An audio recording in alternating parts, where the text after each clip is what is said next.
लवकर व्हा. गदा घेऊन माझ्याशी लढणार काय? तुझी ख्यातनाम धनुर्विद्या तू विसरलेला दिसतोस. नाही तर तुला विसरण्याचा शापच आहे म्हणा. कोणती प्रश्न भीमा? तुझ्याच आवडत्या शस्त्रानं या गदेनं धूळ चालणार आहे मी तुला. मल्ल विद्या निपुण जरासंधाचा मल्ल विद्यात मी केलेला पराभव सारे आर्यवर्ताने पाहिला आहे. हाच तुझा पराभव करणारा हा कर्ण सारा आर्यवर्त पाहिजे. मरण्याआधी मला सांग, माझ्या बंधू शोधणारा टसणारा तो निळा सर्प अर्जुन कुठे आहे? त्याला मी खेचणार, ठार मारणार. अर्जुन राहिला तर प्रथम मी तुझा नायनाट करतो. सूतपुत्रा, ती तुझी आयुष्याची शेवटची लढाई असेल तर हो मरणारा तयार. भीमा, कुसटलेल्या विचारांनी परमटलेला तुझा हे उन्मत्त मस्तक सांभाळ. कळला?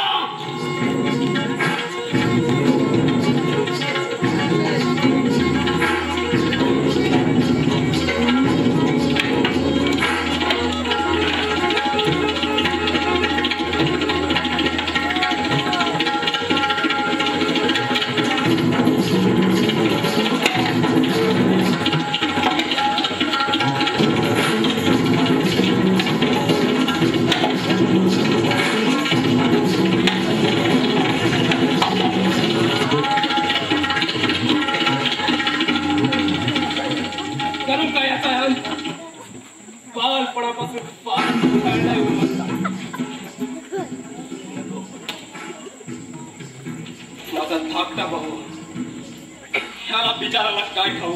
मी कोण? भगवंता, अर्जुन वधा समयी तरी मात्र हे हात असे कंपायमान होऊ देऊ नकोस. अरे, हा शुद्धीवर येतो.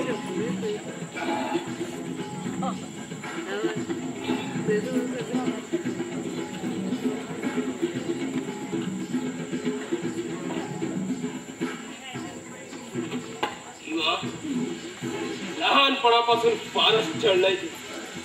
हाती आसूड घेऊन तुझा पाठीचा करारा करू का?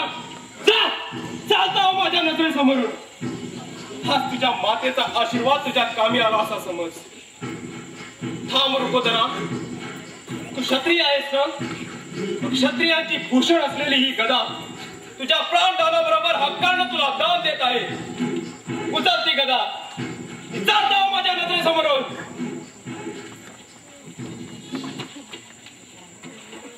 जय तो अंगराज, जय तो. तुझ्या पराक्रमाने ती पांडव सेना कशी भयभीत होऊन पळू लागली.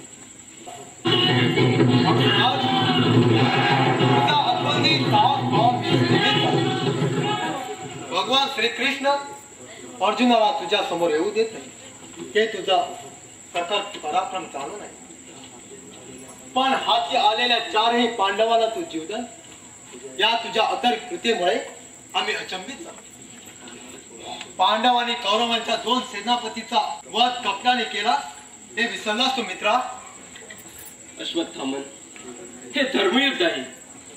छत आपला पक्ष अधर्मीयाचा म्हणत, पण मी सेनापती असेपर्यंत अधर्म होऊ देणार नाही. मित्रा, माझी काही विदारक अशी शल्ये आहेत. माझा बाल सखा म्हणून तर तू त्या शल्यांचा मागोवा घेऊ नकोस. अंगराज, तुझ्या शल्यांची किंचित का होईना मला कल्पना आहे. तुला दुःख होईल असे मी काही बोलणार नाही. पण हाती आलेल्या शत्रूला जिवंत सोडू नकोस. हे युद्ध लवकर समाप्त होणं अखिल मानव जातीच्या हिताच आहे. एकटा अर्जुन म्हणून हे युद्ध संपणार नाही.